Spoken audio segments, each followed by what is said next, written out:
राहुल जी ने हम लोगों के साथ एक मीटिंग में कहा था कि 2027 तक का इंतजार करो। 2027 आते आते नरेंद्र मोदी इस देश के प्रधानमंत्री नहीं रह जाएंगे। हम सारे लोग चौंके उस समय। हमने कहा भैया कैसे? बोले उन्होंने कहा कि जब मैंने कहा था ना कि कोरोना की सुनामी आई थी, आई कि नहीं आई? मैंने कहा आई थी। उन्होंने कहा मैंने कहा था ना कि नोटबंदी इस देश का सबसे बड़ा घोटाला है और देश की अर्थव्यवस्था को तबाह कर देगा। तबाह हुई या नहीं? हमने कहा हो गई। बोले मैंने कहा था कि जीएसटी गब्बर सिंह टैक्स है, हुआ कि नहीं हुआ? मैंने कहा हुआ। तो बोले फिर ये जो कह रहा हूं ये भी होगा, देख लेना, आने वाला वक्त सियासत की पिच को बदल देगा। ये हिंदू मुसलमान करेंगे और लड़के चौराहे चौराहे खड़े होकर के नारा लगाएंगे कि मोदी जब जब डरता है हिंदू मुस्लिम करता है। और बच्चों ने नारे लगाए या नहीं लगाए? जो डर का गुब्बारा बना हुआ था उसको फोड़ दिया। छोटी छोटी बच्चियों ने ऐसे ऐसे वीडियो बनाए कि पूरा इंस्टाग्राम भर गया। भर गया था कि नहीं भर गया था? आपको भी वो नारे सुन के मजा आ रहा था कि नहीं आ रहा था? मजा आ रहा था ना?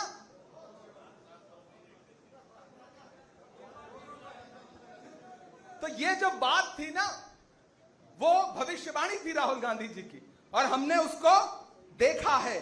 इसलिए आपसे कह रहा हूं साथियों कि समझदारी के साथ मीडिया को फेस करने की समझदारी पैदा करिए, बहुत जरूरी है। आज के दौर में है क्या कि मीडिया बाहर कैमरा लेके खड़ा है, माइक लेके खड़ा है, आपको पता भी नहीं है कि आपसे किस विषय पे सवाल पूछा जाएगा, टॉपिक क्या होगा, और माइक मुंह में लगा देते हैं। आप जवाब ना दो तो यह होगा कि आपने जवाब नहीं दिया, भाग गए सवाल से, और जवाब दिया तो वो एजेंडा उनका पूरा हो जाता है, क्योंकि सवाल ही ऐसा है। मैं एक दिन पार्लियामेंट में पहुंचा असलम भाई, तो मीडिया के कैमरे लगे रहते हैं, माइक में मुंह में घुसेड़ के माइक उन्होंने पूछा कि असम के मुख्यमंत्री हेमंत विश्व शर्मा ने कहा है कि मुसलमान 4 शादियां करता है, आप क्या कहेंगे इस पर? एजेंडे का सवाल सुनिए। तो मैं ठहरा, मैंने कहा भाई मुझे आज तक पूरे हिंदुस्तान में कोई इंसान ऐसा नहीं मिला जिसने 4 शादी की हो, और मुझसे क्यों पूछ रहे हो, मैंने तो अभी एक भी नहीं की है। अच्छा, ये कहते ही उनका एजेंडा ध्वस्त हो जाता है। बोले इमरान भाई इसको हम कैसे चला पाएंगे? मैंने कहा भाई ये तो फैक्ट है, मैंने नहीं किया है। अगर किया होता तो पार्लियामेंट में दर्ज होता, तो फैक्ट भी नहीं चला पाएंगे आप। बोले नहीं, लेकिन जो हम पूछना चाहते थे आपने वो जवाब नहीं दिया। तो हमने कहा तुम्हारे शब्द हमारे मुंह से थोड़ी निकलेंगे, तुम्हारा सवाल कुछ भी हो, हमारा जवाब होगा। और ये याद रखना कि आने वाली सदियों में किसने सवाल क्या किया था ये याद नहीं रखा जाएगा, आपने जवाब क्या दिया था ये याद रखा जाएगा। इसलिए बहुत सोच समझ करके हर विषय पे बोलने की जरूरत नहीं है।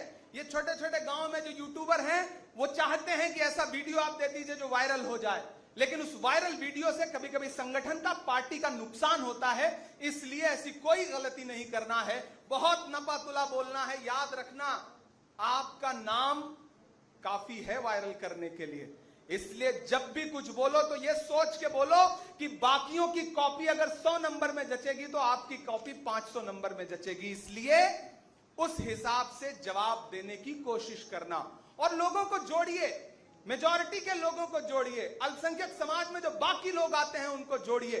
जिस तस्वीर में एक पगड़ी दिखाई देती है उस तस्वीर के मायने बदल जाते हैं।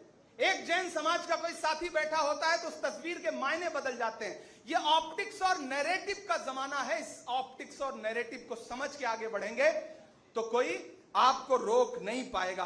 कभी मोहसिन नकवी ने कहा था कि वो दिलावर जो सियाह शब के शिकारी निकले, वो दिलावर जो सियाह शब के शिकारी निकले, वो भी चढ़ते हुए सूरज के पुजारी निकले। सबके होठों पे मेरे बाद हैं मेरी बातें, मेरे दुश्मन मेरे लफ्जों के भिखारी निकले, मेरे दुश्मन मेरे लफ्जों के भिखारी निकले। एक जनाजा उठा मक्तल में बड़ी शान के साथ, एक जनाजा उठा मक्तल में बड़ी शान के साथ, जैसे सजकर किसी फातेह की सवारी निकले। और हमको हर दौर की गर्दिश ने सलामी दी है, हम वो पत्थर हैं जो हर दौर में भारी निकले।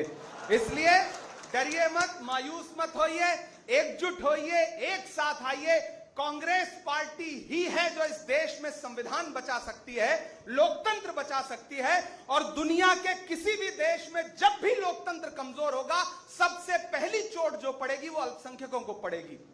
इसलिए जमहूरियत कैसे मजबूत रहे, आईन कैसे मजबूत रहे, वो आईन जिसके लिए डॉक्टर बाबा साहब अंबेडकर ने, मौलाना आजाद ने, पंडित नेहरू ने, महात्मा गांधी ने जो सपने बुने थे, उन सपनों को समाहित करता हुआ जो संविधान है वो कैसे बचेगा, उसकी प्रस्तावना कैसे बचेगी, उसकी जद्दोजहद करिए।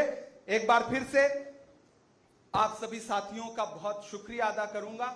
और 22 तारीख को जो राहुल गांधी जी का कार्यक्रम है वो कैसे सफल से सफल, मतलब पूरे देश में अब तक जितने छात्रों की गूंज का कार्यक्रम हुआ है, राहुल जी को भी भरोसा है कि पुणे का कार्यक्रम उससे कई 100 गुना ज्यादा सफल होगा, क्योंकि उन्हें पुणे पे भरोसा है, महाराष्ट्र कांग्रेस पे भरोसा है और यहां के स्टूडेंट्स पे भरोसा है।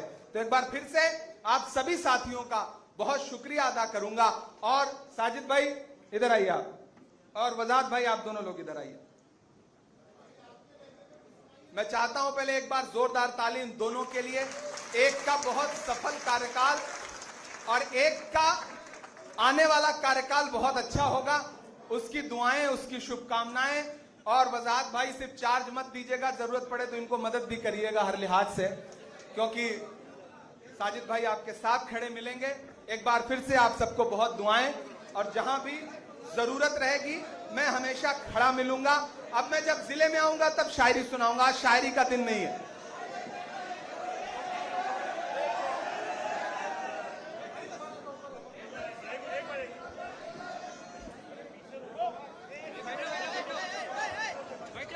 वो सुनाने के लिए आपके जिले में आऊंगा बहुत जल्दी। एक बार फिर से आप सभी साथियों का बहुत बहुत शुक्रिया।